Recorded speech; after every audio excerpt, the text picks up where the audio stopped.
What's up, Waxhaw? Welcome to the Roots and Relics podcast. Today we have a great episode with Robert Ryle. He's a reenactor from the Revolutionary War era.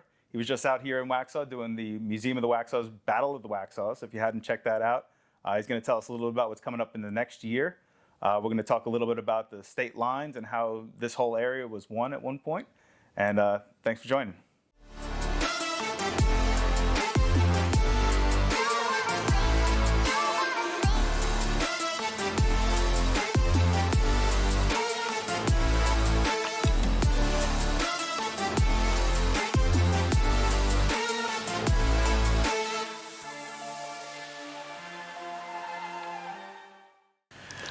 All right, so today's guest is Robert Ryals. He's a reenactor. He was just out here recently doing the Battle of the Waxhaws out at the Museum of the Waxhaws. So we brought on Robert. He's a reenactor. I want to hear a little bit about how you put all this together, how you got involved in this type of thing. It's great to be here. Well, my involvement in this event, the Battle of the Waxhaws weekend, with the Museum of the Waxhaws as well as the Friends of Buford battlefield, began last year, immediately after the first annual Battle of the Waxhaws event that was held solely at the Museum of the Waxhaws.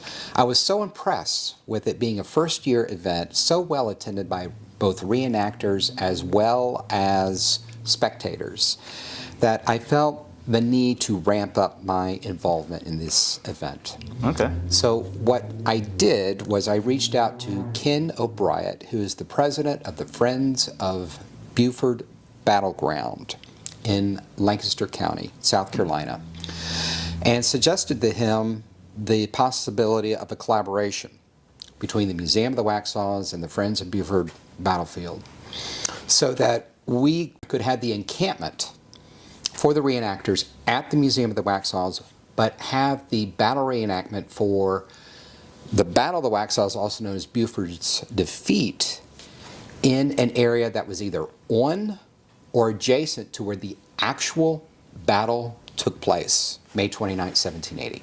Okay, wow. So the first year they weren't involved. Correct. And they did camp out the first year, I thought, no?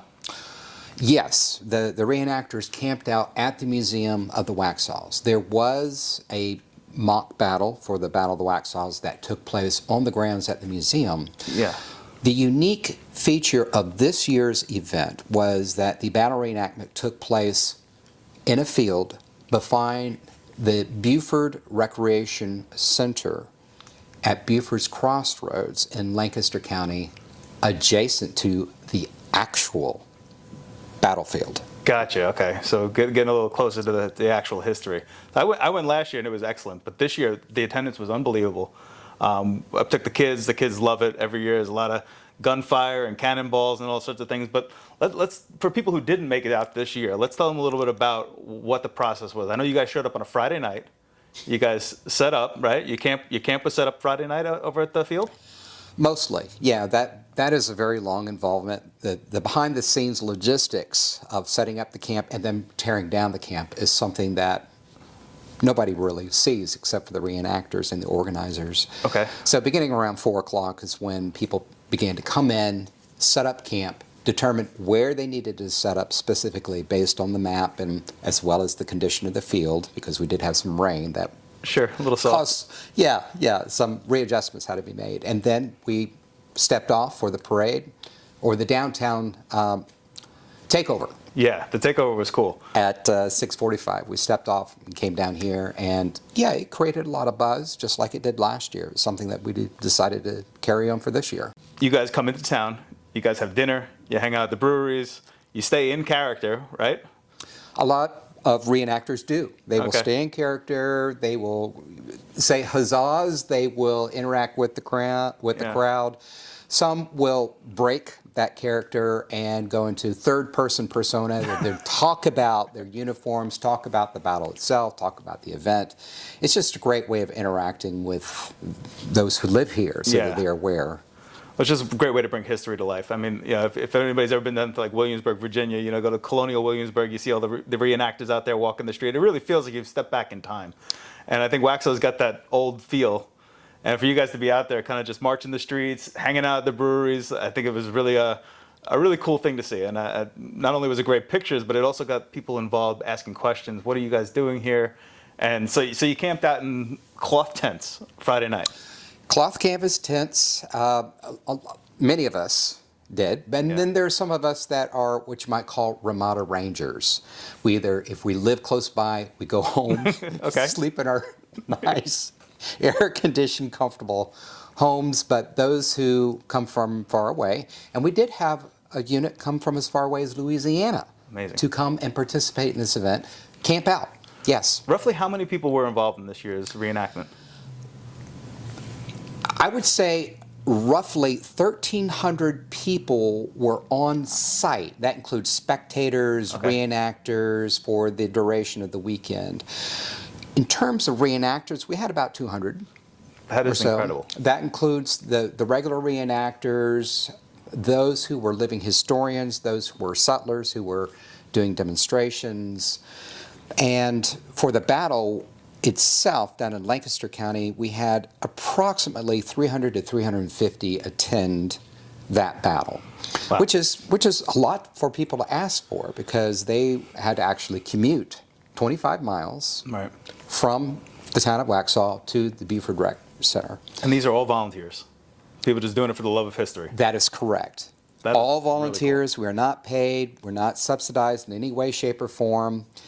Many came because of the hospitality of the Museum of the Waxhaws, without a doubt. Yeah, The Museum of the Waxhaws is a fantastic asset to this neighborhood, and this I mean, Without a doubt. they do such amazing work bringing history back to life, making it digestible for kids, and that's the best part is when you bring the kids out there, their eyes just light up.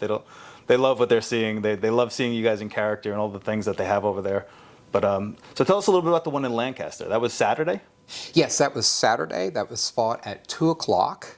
Okay. It was approximately a 20-minute battle or so. And it was like with many of these battle reenactments, it's something that was pre-planned by the reenactors themselves. There was a narrated piece at the very beginning explaining the events leading up to the battle itself, and some of the aftermath, and the so what, the why the battle was important. So we had the opposing lines, the Continental forces versus the British forces, and that included also horses, Yeah. which are always the star of the show, representing the dreaded British Legion under the command of the dreaded Lieutenant Colonel Bannister Tarleton. Okay. And of course, that battle was, as we know, a Continental Army loss. But the next day, at the Museum of the Waxhaws, we had Walkup's Mill, which was a victory. Yeah. And that's typically how these reenactments go. For these larger events, if it's a weekend event, we have one battle reenactment where we have a victory, and then the next day a loss, or vice versa. It was really cool. I caught the one on Sunday. Yes. That was really cool. You guys simulated the barn getting burned down and the pushing back of the forces. But the one on Saturday that was in Lancaster, can you give me a little bit of a background on why it was Lancaster? I know we talked a little bit about what the Waxhaws was at the time, and you mentioned those lines were a little fuzzy. So you said it was closer to the actual battlefield. That is correct. Okay. Where the Buford Recreation Center is located off of Hurley Walters Road in Lancaster. That center has a field directly behind it, adjacent to the baseball fields. That field position right here is within 50 yards of the boundary line of the American Battlefield Trust that preserves the actual battlefield. That's awesome. And within, I'd say, probably a tenth of a mile from where the Buford Battleground Monument stands, where there is a mass grave where several of the Continental soldiers that were killed on that day, because it was a horrible battle, are buried in a mass grave. Did not know that. Wow. And for a lot of reenactors that do this, to have the opportunity to be that close is something that's special and unique. And that's what made this event special and unique, and especially the battle there special and unique. Gotcha. So that one over there in Lancaster probably had a little more cannon fire than I'm assuming, right? Well, Actually, there was a cannon fire demonstration or salute or Okay. commemoration. We had a 3:30 p.m. commemoration ceremony that took place at the Buford Battleground Memorial. Okay. Which there was a few comments that were made marking the occasion, a little bit more of a solemn occasion.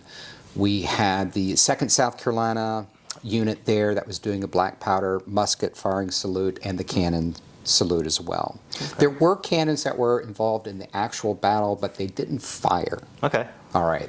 They, based on the historical documentation, they took those cannons and they retreated north up what is today Rocky River Road, which was the old colonial road that led to Camden. Gotcha. Okay. A lot of musket fire. A lot of musket fire, and something else that was unique to the battle this year was we had women going out on the battlefield after the battle tending to the wounded.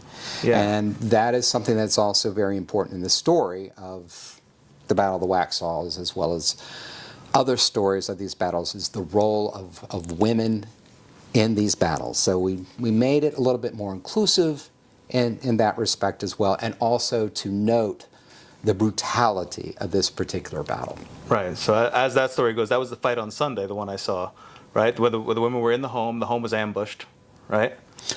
Well, actually, women had an involved role in both battles, both battle reenactments. The battle on Saturday, and then on Sunday's battle. Okay, Yes, I missed the where they Saturday were- one, but the Sunday one was really impressive. It was very cool. was, yeah. So what role do you play specifically? Oh gosh. Well, I played the role as a facilitator and co-organizer, working with Megan Plyler and Ken Obriat Okay. to help them, to prod them with questions, to also act as an intermediary with the other reenacting units as Okay. well, to help facilitate communications, also help with parking on Saturday, Okay.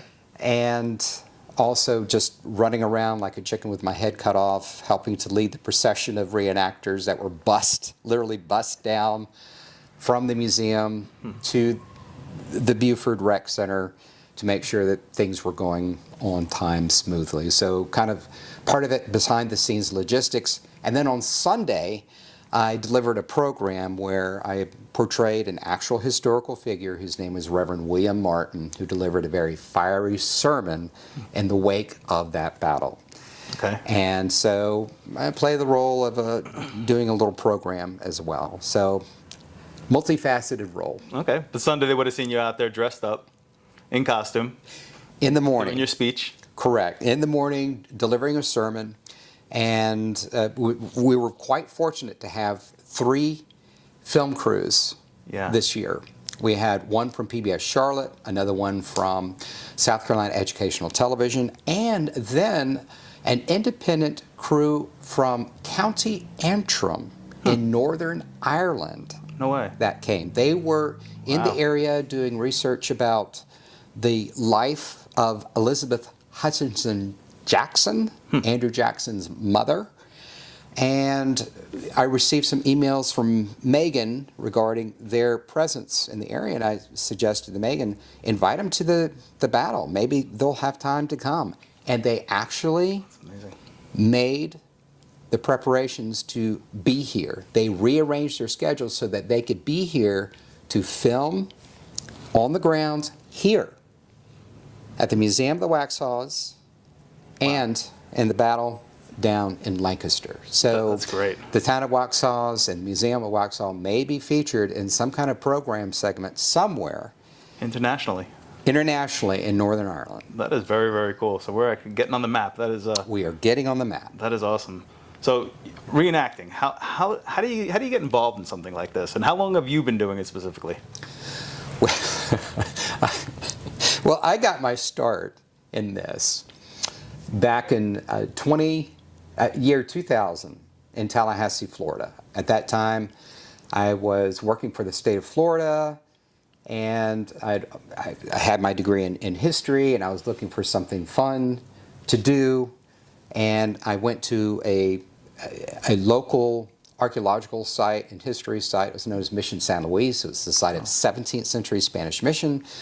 Really fell in love with the living history stuff, then started going over to St. Augustine, Florida, where they had the Castillo de San Marcos, got involved in the black powder programs there, musket and cannons. And then in 2009, my wife and I moved up from Tallahassee to the Charlotte area, and then fell in with a reenacting unit while we were visiting Andrew Jackson State Park 2 weeks after we had moved up. Gotcha. And then since 2009, I've just been immersed in this hobby. So really the best way to get involved is go to an event, talk to somebody that seems friendly enough, to ask questions about how do I get involved in this. Yeah. And then usually there's a contact person with a military reenactment unit that will provide more information specific to a specific unit of how to get involved. Interesting. So if anybody listening to this podcast has the guts to get up there and do it with you guys, you know who to reach out to now. Without a doubt. But one thing, we could not be able to do this event without not just the reenactors as volunteers, but volunteers at the sites. Yeah. The Museum of the Waxhaws, as well as volunteers for Buford Battleground. Okay. Because there are so many behind-the-scenes logistics. You need help with parking, you need help with directing people, answering questions, not just the spectators, but the reenactors that come on the scene, that we are in desperate need of more volunteers because the event grew exponentially, as you saw from last year, and we expect that growth to continue. Yeah, I mean, like most performing arts, there's a lot of behind-the-scenes stuff that people have to realize that goes into making this thing happen and looking the way it does and feeling the way it does. But that's really cool. So there's a lot of volunteers. Hopefully people get involved in the next year's program. But one question I did have for you, like what is your favorite character that you've played? My favorite character I played? I'd say Reverend William Martin. Reverend William Martin was a devout Ulster Scot Presbyterian minister who was a late arrival to South Carolina, 1772. And with his group of migrants that he brought with him from Ulster, they settled in the backcountry of South Carolina. And they left Ulster in order to flee from British authorities. And then when they came here, they're right there in that cusp where the American Revolutionary period is really beginning. And then it explodes in 1775, and then of course 1776 with, declaring, liberty, but in 1780 with the invasion of the backcountry, it forced William Martin and other devout Ulster Scot Presbyterians to come together. And according to an anecdotal account by Elizabeth Elliot, a 19th century woman's historian, he delivered a very devout and powerful sermon after the battle, where he basically rallied his congregation. And for that, he was arrested, thrown in jail at Camden for 6 months, and then interrogated at a drum court trial before Lord Cornwallis, the head Brit himself, in Winnsboro, South Carolina. Fascinating story. Developed a program of that for the Lancaster County 250 Committee, which is part of the South Carolina Sesquicentennial Commission, or SC250. Wow. Okay. So yeah, that's my favorite character. Yeah, and this year is the 250th, right? So we got a lot going on in the Carolinas. That is correct, and it will continue. It will continue to ramp up. Next year, 2026, will be a very important year for obvious reasons. Sure. Obvious reasons. And throughout the Carolinas, it will be too. Well, hopefully nobody misses next year's battle. I mean, it's going to be awesome. Yeah, I'm really excited to have you on the show. I'd love to see what your wardrobe looks like at home. I mean, you must have every costume under the sun for all these parts you've played over the last 15, 20 years of doing this work. It's really impressive. Thank you. It's really cool. I hope this episode gets people excited about getting involved with the program. People who haven't gone out to the Museum of the Waxhaws, get out there and see what they're doing. They're doing amazing work for our town here. And thank you, Ralph, for being on. Thank you so much. It was a pleasure.